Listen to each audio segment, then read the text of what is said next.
এত কিউট একটা বউয়ের বিয়ে খেতে গিয়েছিলাম, যে অনেক মজার মজার খাবার খেয়েছি, বরের গেট ধরেছি, সে সাথে কী করেছি সেটা নিয়ে থাকছে আজকের ভিডিও। আমরা সবার আগে চলে গিয়েছিলাম, যে দেখি আমরাই ফার্স্ট গেস্ট এবং আমাদের আগে আর কেউই আসেনি। তো খালি জায়গা পেয়ে আমরা সবাই মিলে একটু দুষ্টামি করে নিচ্ছিলাম।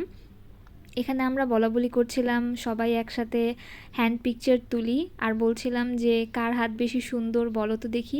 বাই দ্য ওয়ে, আপনারা গেস করেন তো এখানে আমার হাত কোনটা। এখানে আমি আমার দুই ননদের সাথে ছবি তুলছিলাম। তারপরে খাওয়ার দাওয়ার পালা। আমরা কোথাও গেলে সবসময় চেষ্টা করি ফার্স্ট ব্যাচে বসার জন্য, তাতে নাকি গরম গরম আর মজার মজার খাবার খেতে পারবো।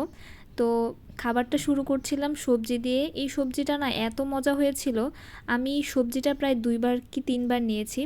তারপরে এটা ছিল চিকেন ফ্রাই, ফ্রাইটাও খুবই মজার ছিল। অ্যাজ ইউজুয়াল বিয়েবাড়িতে যেসব খাবার থাকে সেগুলোই ছিল, সবজি, চিকেন ফ্রাই, রোস্ট, গরুর মাংস। এই এক এক করে আমি সব কিছু খেয়ে তারপরে আমি গরুর মাংসটা নিয়েছিলাম। কিন্তু মাংসটা না খুব শক্ত ছিল, এটা ছিলতে আমার জন্য খুব কষ্ট হয়ে যাচ্ছিল মনে হয়। বিয়েবাড়িতে গেলে সবার সাথে দেখা হয়, সব রিলেটিভরা গল্পগুজব করতে পারি, এটা এক ধরনের অন্যরকম মজা, তাই না? তো এই যে আমাদের কিউট বউ, ওকে খুবই মিষ্টি লাগছিল আর খুবই স্যাটেল একটা মেকআপ করেছিল। ওর সাথে ছবি টবি তুললাম। ওর ফটো সেশন করতে করতে এদিকে শুনতে পেলাম নিচে বরযাত্রী চলে এসেছে।